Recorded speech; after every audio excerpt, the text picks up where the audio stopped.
हिंदू धर्म में तुलसी के पौधे को बहुत ही पवित्र पौधा माना जाता है। इस पौधे में साक्षात भगवान विष्णु और लक्ष्मी का वास होता है। भगवान विष्णु तुलसी पत्र के बिना किसी भी प्रकार का भोग स्वीकार नहीं करते हैं। तुलसी को विष्णु प्रिया भी कहा जाता है, इसलिए जो मनुष्य तुलसी की पूजा करता है वह कभी दरिद्र नहीं रहता है, उसकी कभी दुर्गति नहीं होती है। ऐसा मनुष्य घोर पाप करने पर भी नरक में नहीं जाता है। तुलसी को मात्र जल देने से क्या फल मिलता है, आइए जानते हैं इस महान कथा के माध्यम से। एक बार देवी सत्यभामा भगवान श्री कृष्ण से पूछती हैं, हे स्वामी, आप तो तीनों लोकों के स्वामी हैं, फिर भी आप इस तुलसी के पौधे की पूजा क्यों करते हैं? इसे नित्य जल क्यों चढ़ाते हैं? मैं इस पौधे को जल चढ़ाने का महत्व जानना चाहती हूँ। तब भगवान श्री कृष्ण कहते हैं, हे देवी सत्यभामा, तुलसी साक्षात लक्ष्मी का ही रूप है। इसकी नित्य पूजा करने के करोड़ों फायदे हैं। बस जल चढ़ाने मात्र से ही मनुष्य के करोड़ों पाप नष्ट हो जाते हैं।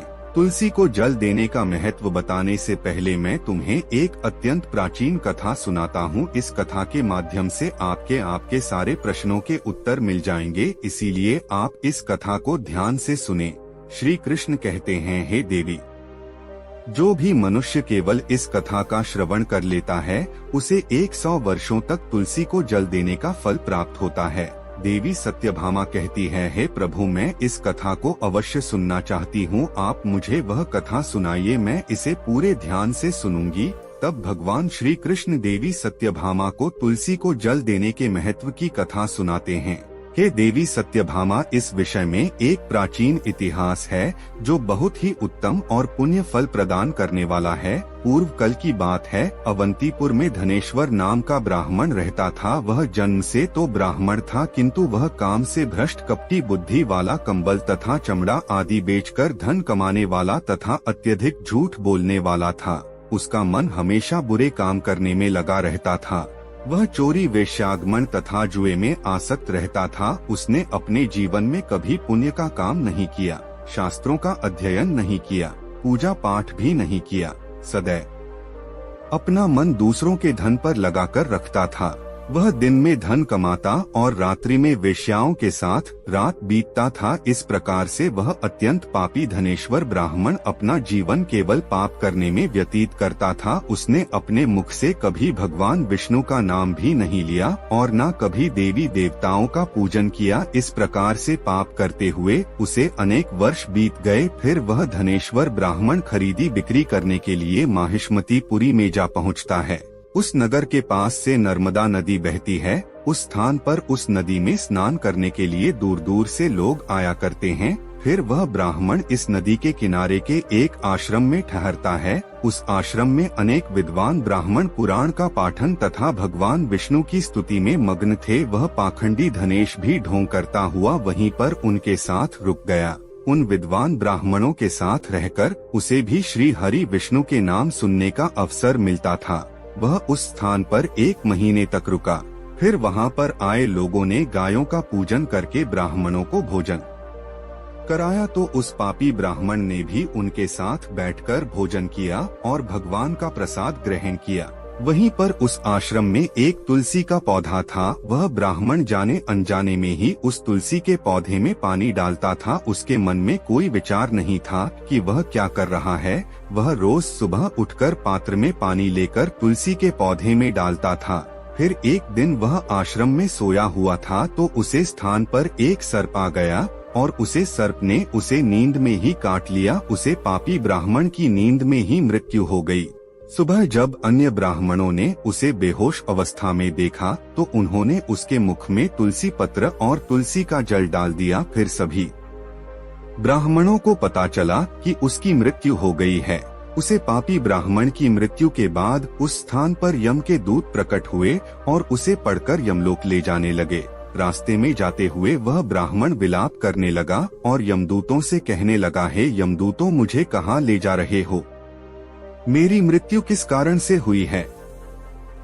तब यमदूत कहने लगे, अरे दुष्ट ब्राह्मण, तूने जन्म से लेकर मृत्यु तक बहुत पाप किए हैं। तेरे पापों के कारण ही तुझे एक काले सर्प ने काट लिया और तेरी मृत्यु हो गई है। अब हम तुझे यमलोक लेकर जा रहे हैं।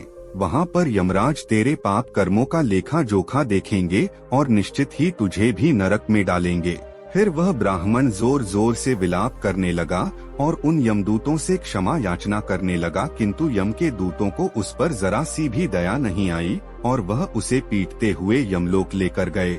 जब यम के दूत उस ब्राह्मण को लेकर यमराज के सामने पहुंच गए तो यमराज के पास बैठे हुए चित्रगुप्त ने उस ब्राह्मण के जन्म से लेकर मृत्यु तक के कर्मों का लेखा जोखा निकाला और यमराज से कहने लगे, हे महाराज, इस ब्राह्मण ने तो बचपन से लेकर मृत्यु तक पाप ही पाप किए हैं, इसने कोई पुण्य का काम नहीं किया है, यह तो मूर्तिमान पापी है, इसे कप भर के लिए नरक में डाल दिया जाए। फिर यमराज कहते हैं, हे दूत, जीवन भर पाप करने वाले इस दुष्ट ब्राह्मण को उठाकर ले जाओ और इसे तुम कुंभीपाक नामक नरक में डाल दो। यमराज के आदेश का पालन करते हुए यम के दूत हंसते हुए उस पापी ब्राह्मण को लेकर चले गए और उसे मुद्गारों से पीटने लगे, जिससे उस ब्राह्मण का मस्तक टूट गया और वह उसे कुंभीपाक नामक नरक में ले गए। उस भयंकर नरक में खौलते हुए तेल के बड़े बड़े घड़े थे, जिसके नीचे भयंकर अग्नि धधक रही थी। फिर यमराज के दूत ने उस ब्राह्मण को उस खौलते हुए तेल के घड़े में डाल दिया, लेकिन जैसे ही वह ब्राह्मण उस खौलते हुए तेल के घड़े में गिरा, वह तेल एकदम से ठंड पड़ गया।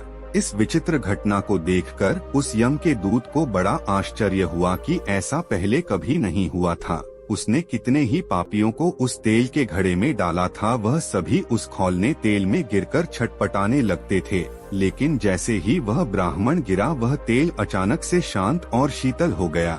इस आश्चर्य को देखते ही वह यमदूत तीव्र गति से दौड़ता हुआ यमराज के पास पहुंच गया। यमराज ने पूछा, हे दूत, क्या बात है, इतनी तीव्र गति से दौड़ते हुए क्यों आ रहे हो? फिर वह दूत कहता है, हे यमराज, आपने जिस ब्राह्मण को कुंभीपाक में डालने के लिए कहा था, जैसे ही हमने उसे कुंभीपाक नरक में डाल दिया, नरक की अग्नि बुझ गई और वह खौलता हुआ तेल भी ठंड पड़ गया। फिर यमराज कहते हैं, दूत, यह तो बड़ी ही विचित्र घटना है, ऐसा तो पहले कभी नहीं हुआ। यमराज विचार कर रहे होते हैं, तभी उस स्थान पर देवर्षि नारद पधारते हैं। देवर्षि नारद को देखकर यमराज अत्यंत प्रसन्न होते हैं और उन्हें प्रणाम करके उनका स्वागत करते हैं। फिर यमराज नारद जी से कहते हैं, हे देवर्षि, आप उचित समय पर आए हैं। हमने आज एक अत्यंत पापी ब्राह्मण को कुंभीपाक नरक में गिराया है, किंतु उसके गिरते ही नरक की अग्नि ठंडी पड़ चुकी है और खौलता हुआ तेल भी शीतल बन गया है। तब देवर्षि नारद यमराज से कहने लगते हैं, है धर्मराज, आपने जिस ब्राह्मण को कुंभीपाक नरक में डाला है, वह नरक में डालने योग्य नहीं है, क्योंकि इस ब्राह्मण के द्वारा अनजाने में ही ऐसा कर्म हो गया है जो नरक का नाश करने वाला है।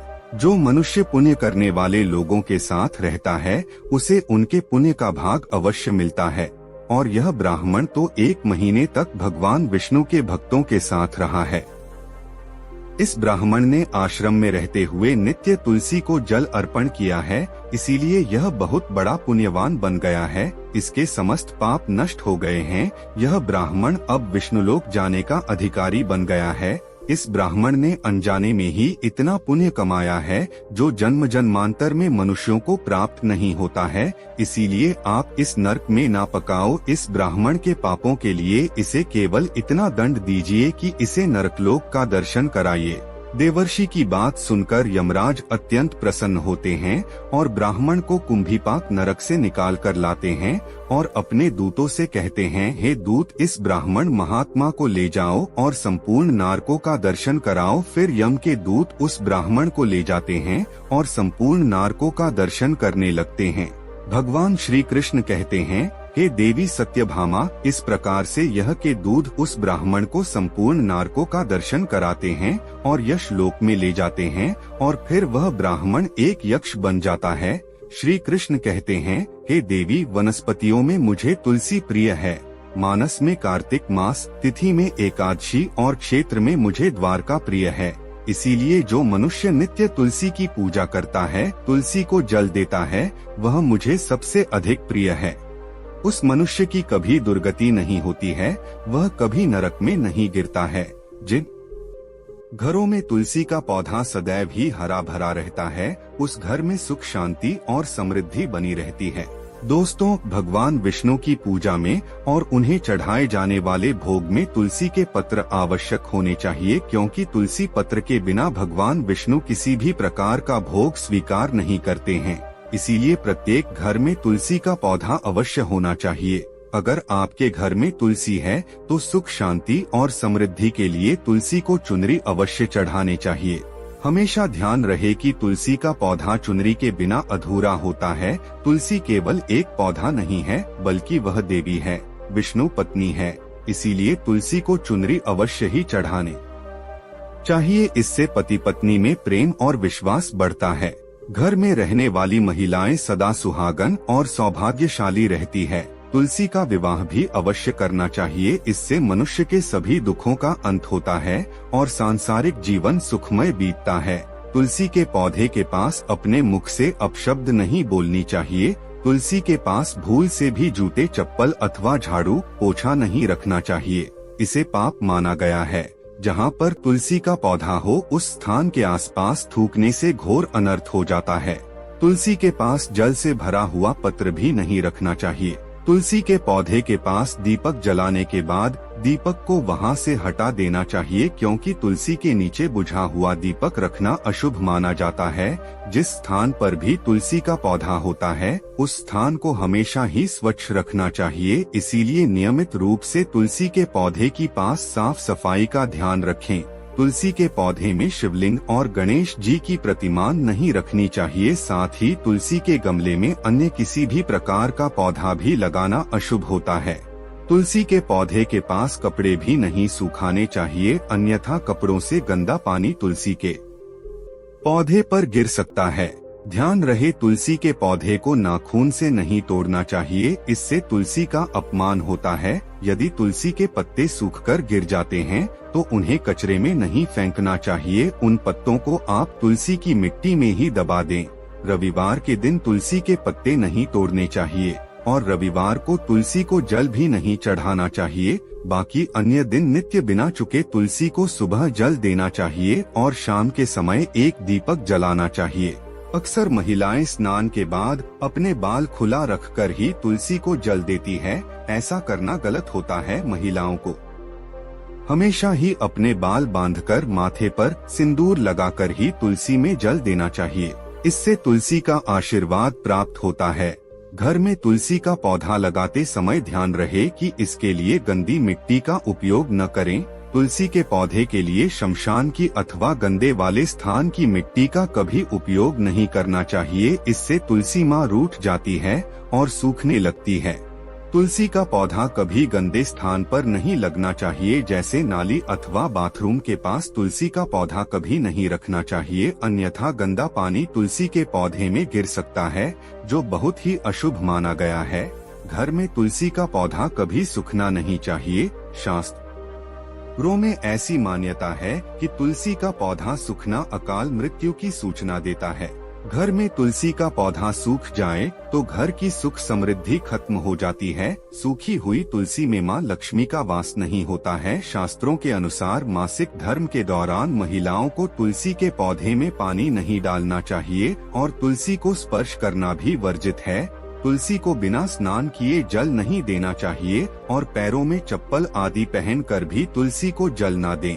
तुलसी को जल देते समय ध्यान रहे कि वह जल आपके पैरों पर ना पड़े, इससे तुलसी का अपमान होता है।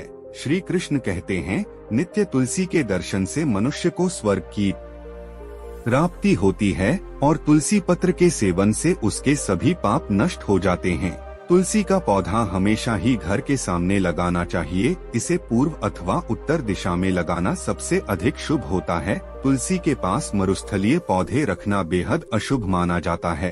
ऐसे पौधों से नकारात्मक ऊर्जा निकलती है। शास्त्रों में कहा गया है, जिन पौधों से हरी भी कलियों की उत्पत्ति ना हो, उसके स्थान पर कांटे निकालते हो, तो ऐसे पौधों को तुलसी के पास कभी रखना नहीं चाहिए। शास्त्रों में केले के पौधे का विशेष महत्व बताया गया है। अगर तुलसी के पास केले का पेड़ लगा देते हैं तो कई गुना अधिक लाभ प्राप्त होंगे। केले के पेड़ में भगवान विष्णु का वास होता है। इसे तुलसी के पास लगाने से घर में सुख समृद्धि आती है। तुलसी के पौधे में शालिग्राम भी अवश्य रखना चाहिए। तुलसी के गमले में शालिग्राम रखने से तुलसी का और भी अधिक शुभ प्रभाव आपको देखने को मिलेगा। शालिग्राम भगवान विष्णु का निराकार रूप माना जाता है। यह काले रंग का पत्थर होता है जिसे विलक्षण और मूल्यवान माना गया है। इसे अगर तुलसी के गमले में रखेंगे तो आपके घर से संपूर्ण नकारात्मक ऊर्जा नष्ट हो जाएगी। घर में केवल एक ही शालिग्राम की पूजा करनी चाहिए। पुराणों में कहा गया है, भगवान विष्णु की मूर्ति से कई ज्यादा उत्तम होता है शालिग्राम की पूजा करना। शालिग्राम को चंदन लगाकर उस पर एक तुलसी का पत्ता रखना चाहिए। प्रतिदिन शालिग्राम को पंचामृत से स्नान करना चाहिए। ऐसा करने से सभी जन्मों के पाप नष्ट होते हैं। शालिग्राम सकारात्मक और सात्विकता का प्रतीक होता है। तो दोस्तों, इस प्रकार से भगवान श्री कृष्ण ने देवी सत्यभामा को तुलसी के पौधे को जल देने का महत्व बताया है और घर में तुलसी का पौधा लगाने के नियम बताए हैं। आपको यह कथा कैसी लगी कमेंट करके जरूर बताएं। जानकारी अच्छी लगी तो वीडियो को लाइक जरूर करें।